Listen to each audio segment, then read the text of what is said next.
Kartik private company में sales manager था। उसके माता पिता, पत्नी मीरा, बहन राधा और 2 बच्चे हैं। एक दिन मीरा कहती है, कार्तिक, बच्चों के स्कूल में एनुअल फंक्शन के लिए 2000 जमा करने पड़ेंगे। अरे अभी कुछ दिन पहले ही तो 10,000 जमा किए थे ना। हाँ, वो तो फीस और प्रोजेक्ट के पैसे जमा किए थे। अभी तो अगले महीने एडमिशन फीस और किताबों के पैसे भी जमा करवाने पड़ेंगे। 40 से 50,000 का खर्चा है। मीरा, इतनी तो सैलरी भी नहीं है मेरी, ऐसे कैसे काम चलेगा? तो मैं क्या करूं? बच्चे को सरकारी स्कूल में डाल दूं? मीरा, तुम जानती हो ना, मैं मुश्किल से 35 से 40,000 ही कमा पाता हूँ। इस घर के खर्चे दिन ब दिन बढ़ते जा रहे हैं, थोड़ा कंट्रोल करो ना। क्या खाना और कपड़े पहनना भी बंद कर दूं? मैं ऐसा नहीं कह रहा हूँ मीरा। तुम जानती हो राधा का भी पोस्ट ग्रेजुएशन पूरा होने वाला है। घर के खर्चों के साथ उसकी शादी की जिम्मेदारी भी उठानी है। मेरे बच्चों की पढ़ाई से ज्यादा इम्पोर्टेंट राधा की शादी है, तो करो जो मन में आए। मैं बोझ लगती हूँ तो मैं बच्चों के साथ अपने मायके चली जाती हूँ। तुम्हारी सारी मुसीबतें ही खत्म हो जाएगी। मीरा, मुझसे बहस मत करो। सुबह सुबह ऑफिस जाने के टाइम पर ही कलेश करके दिन मत खराब करो। इतना बोलकर कार्तिक वहां से चला जाता है। तभी, कार्तिक बेटा, ऑफिस जा रहे हो? मेरी दवाइयां लेते आना। और बेटा, बिजली का भी बिल 2 महीने से जमा नहीं हुआ, इसे भी आज जमा करवा देना। जी पिताजी, लाइए बिजली का बिल। 4,600 रुपए बिजली का बिल आया है। माँ, मीरा, राधा, कितना ज्यादा बिल आया है। भैया, ये 2 महीने का बिल है और मैं तो सिर्फ फोन चार्ज करती हूँ। अरे बेटा, मैं तो गीजर से पानी गर्म करने के अलावा मेरे कमरे में एक पंखा और एक लाइट ही तो जलते हैं।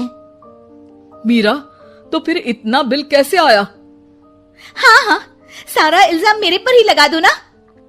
भाभी, आप भी तो एसी चलाती हो, उससे भी बिजली का बिल बहुत ज्यादा आता है ना। एसी मेरे मायके से आई है और वो भी अब सबकी आंखों में खटकने लगी है। मीरा, अपना मुंह बंद करो और आज के बाद तुम एसी नहीं चलाओगी। माँ, आप भी अपना पानी धूप में गर्म करके नहाया करो। कार्तिक ये कहकर घर से ऑफिस के लिए निकल गया। घर से कुछ आगे जाते ही उसकी गाड़ी पंचर हो गई। कार्तिक को पंचर बनवाकर ऑफिस पहुंचने में लेट हो गया। बॉस ने कार्तिक को अपनी कैबिन में बुलाया। may I come in, sir? Come in. बहुत लेट हो तुम। सॉरी सर, कुछ प्रॉब्लम्स की वजह से लेट हो गया।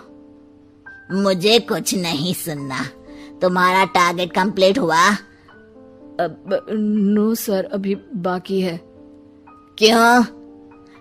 सर, मार्केट में बहुत रिसेशन चल रहा है, बिजनेस कहीं से मिल नहीं पा रहा। मैं अपनी तरफ से पूरी कोशिश कर रहा हूँ सर।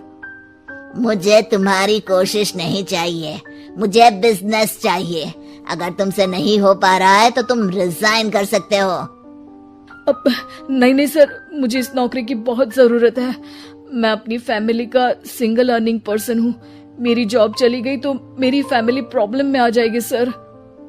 इसका ख्याल तुम्हें रखना चाहिए। जाओ यहाँ से, और बिना बिजनेस लाए मुझे तुम अपना मुंह मत दिखाना। कार्तिक बिजनेस की तलाश में इधर से उधर कड़ी धूप में सारा दिन भटकता रहता है और थका हारा जब शाम को घर आया। बेटा, मेरी दवाई ले आए और बिजली का बिल भर दिया। अब दवाई लाना भूल गया पिताजी, और बिजली का बिल जल्दी भर दूंगा। पर बेटा, याद से भर देना, वरना बिजली वाले बिजली काट कर चले जाएंगे। लीजिए पानी। बच्चों के एनुअल फंक्शन के लिए स्कूल में जमा करने वाले पैसे लेकर आए? अभी सैलरी नहीं आई है मेरा, और अकाउंट में ज्यादा पैसे भी नहीं बचे हैं। तो क्या बच्चों को स्कूल भेजना बंद कर दूं? बच्चे अगर इस साल एनुअल फंक्शन नहीं अटेंड करेंगे तो कोई पहाड़ नहीं टूट पड़ेगा। और अब तुम मेरा दिमाग खाना बंद करो। अरे, आप मुझ पर क्यों चिल्ला रहे हैं? कार्तिक गुस्से में घर से बाहर चला जाता है। अब मीरा रोने लगती है। भाभी, आप रोइए मत, टेंशन लेने से कुछ नहीं होगा। पर राधा, घर के भी खर्चे हैं, कार्तिक के गुस्सा करने से घर के खर्चे नहीं पूरे होंगे। पर मीरा बेटा, लड़ाई करने से भी कोई समाधान नहीं मिलेगा, उल्टा घर का माहौल ही खराब होगा। पर मुझे लगता है हमें भी घर के खर्चों में हाथ बढ़ाना चाहिए। मुझे योगा सेंटर में जॉब का ऑफर मिला है, मैं कल से ही जॉब ज्वाइन कर लूंगी। वैसे तो मुझे भी सिलाई आती है, मैं भी लोगों के कपड़े सिलना शुरू कर देती हूँ। हाँ बेटा, मैं भी तुम्हारा घर के कामों में हाथ बटा दिया करूंगी और काज बटन लगाकर सिलाई करने में भी सहायता करूंगी। मीरा, मैं तुम्हारे बच्चों के साथ मोहल्ले के बच्चों को भी ट्यूशन पढ़ाऊंगा। इसी बहाने मेरा टाइम पास भी हो जाएगा। इस तरह